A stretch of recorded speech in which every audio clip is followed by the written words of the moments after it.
গৰম জেঠমহীয়া জুই নিচান গৰম লাগিছে পায় ঘৰৰ পিছপিনে বিলৰ খালত কেইজনীমান নাৱনীয়ে ধান কাটি আছে তালৈকে যাওঁচোন বলক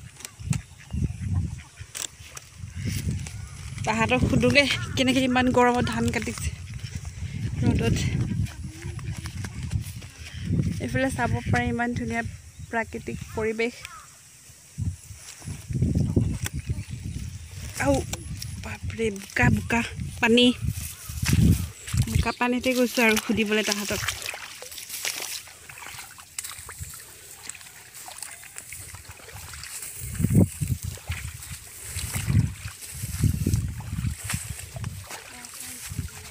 সেইজনী আমাৰ নবিয়া হাই গৈ দে হেই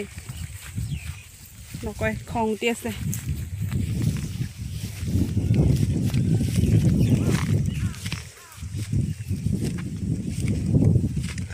আইও ইমান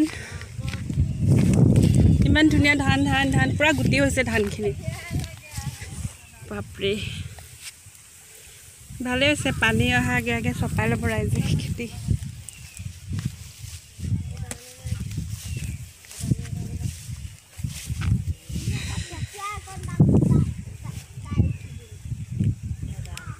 ভাল লাগিছে দেখিবলৈ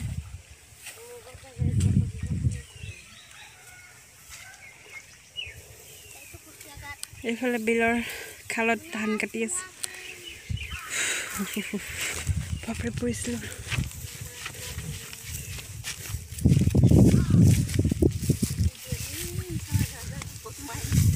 সুধোগে কেনেকৈ ইমান পানীত ধান কাটিছে ইমান বন হাবি বাইদেউ এইফালে চাওকচোন কওকচোন এইফালে মুখখন দেখা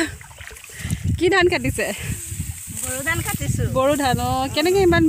বন হ'ল হাবি হ'ল কেনেকৈ বাচি কাটিছে এনেকৈ কাটিছোঁ আৰু বিলৰ ধান বিলত ৰুইছিলোঁ অঁ ধান বন বাচিছিলোঁ বনে গজিলা অঁ চাওকচোন আপোনালোকে কিমান বন হৈ আছে সেয়া বন বননিতে ধান দেখিয়ে নাপাইছোঁ আৰু পানীৰ মাজত কাটিছে জোকে ধৰা নাই নি নাই জোকে নাই ধৰা নাই ধৰা অঁ এনে কেইদিন লাগিব বাৰু